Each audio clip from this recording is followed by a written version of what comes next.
Assalamualaikum warahmatullahi wabarakatuh. Izin memperkenalkan diri. Nama saya Tia Febriani dari Prodi D3 Kebidanan dengan NIM 0450462001 mahasiswa Politeknik Bakti Asih Purwakarta.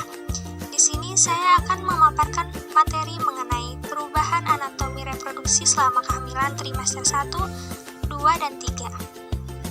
Tahap kehamilan terbagi menjadi 3 trimester. Selama kehamilan, tubuh ibu hamil akan mengalami perubahan dan menyesuaikan diri dengan tumbuh kembang janin di dalam kandungan. Lalu, apa saja perubahan yang akan dialami ibu hamil dalam setiap tahap kehamilan tersebut? Perubahan pada trimester 1. Pertama, perubahan payudara. Payudara menjadi besar dan meregang, dan bertambah beratnya. Hiperpigmentasi terjadi pada areola. Pertambahan besar payudara dipengaruhi oleh hormon progesteron dan estrogen.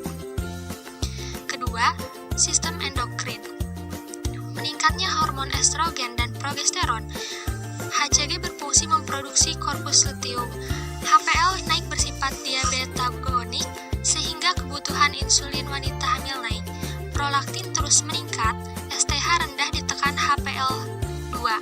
Sistem imun, peningkatan pH vagina menyebabkan wanita hamil rentan terhadap infeksi vagina.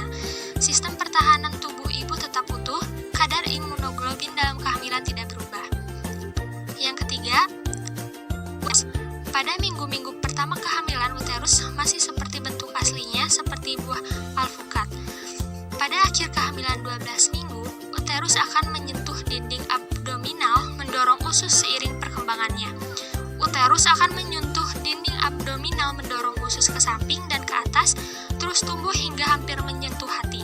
Sejak trimester 1, kehamilan uterus akan mengalami kontraksi yang tidak teratur dan umumnya tidak disertai nyeri. Yang keempat, serviks. Serviks menjadi lunak yang disebut dengan tanda godel. Banyak jaringan ikat yang mengandung kolagen. Kelenjar servikal membesar dan mengeluarkan banyak cairan mukus karena pertambahan dan pelebaran pembuluh darah. Warnanya menjadi livid yang disebut dengan tanda Chadwick. Yang kelima, ovarium. Proses ovulasi selama kehamilan akan terhenti dan pematangan folikel baru juga ditunda, hanya satu korpus luteum yang dapat ditemukan di ovarium. Folikel ini berfungsi maksimal selama 6-7 minggu awal kehamilan dan setelah itu akan berperan sebagai yang relatif minimal. Yang keenam, perubahan pada vagina dan vulva. Minggu ke-8 terjadi hipervaskularisasi sehingga vagina tampak merah dan kebiruan yang disebut dengan tanda Chadwick. Mengalami desquamasi atau pelepasan elemen epitel pada sel-sel vagina akibat stimulasi estrogen membentuk rabas vagina disebut leukorrhea atau keputihan. Selanjutnya yaitu perubahan trimester kedua. Perubahan pada payudara. Payudara menjadi lebih besar. Areola payudara makin hitam karena hiperpigmentasi.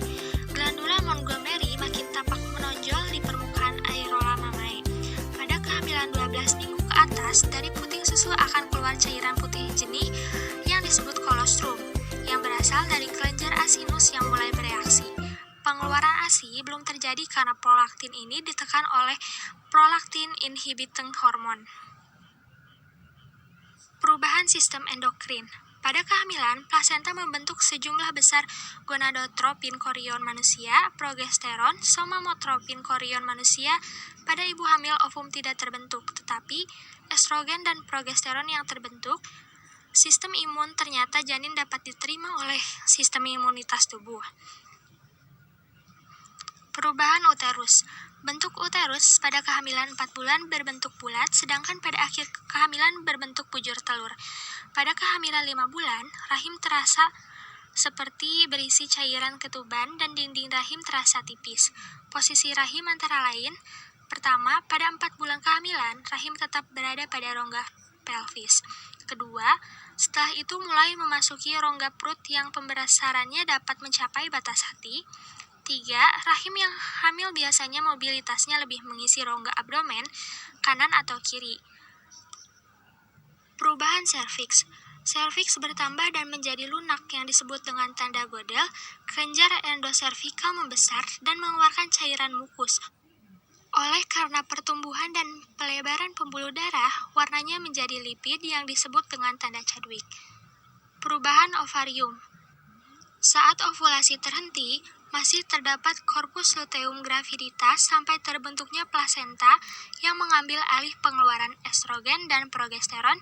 Kira-kira pada kehamilan 16 minggu dan korpus luteum graviditas berdiameter kurang lebih 3 cm. Perubahan vagina dan pulpa. Terjadi peningkatan vaskularisasi vagina dan peningkatan sensitivitas yang menyolok, serta meningkatkan libido. Selanjutnya yaitu perubahan pada trimester 3. Perubahan pada uterus. Berat uterus naik secara luar biasa dari 30 gram menjadi 1000 gram pada akhir kehamilan 40 minggu. Pada kehamilan tua, kontraksi otot-otot bagian atas uterus menyebabkan SBR menjadi lebih lebar dan tipis. Perubahan serviks. Akibat kadar estrogen yang meningkat dan dengan adanya hipervaskularisasi, maka konsistensi serviks menjadi lunak. Serviks uteri lebih banyak mengandung jaringan ikat yang terdiri atas kolagen. Sesudah partus, serviks akan tampak berlipat-lipat dan tidak menutup seperti sphincter. Perubahan ovarium. Ovulasi terhenti, fungsi pengeluaran hormon estrogen dan progesteron diambil alih oleh plasenta. Perubahan vagina dan pulpa. Vagina dan pulpa mengalami perubahan karena pengaruh estrogen. Akibat dari hipervaskularisasi, vagina dan vulva terlihat lebih merah atau kebiruan. Sekian tadi pemaparan materi mengenai perubahan anatomi kehamilan pada trimester 1, 2, dan 3. Mohon maaf apabila ada kekurangan. Terima kasih. Wassalamualaikum.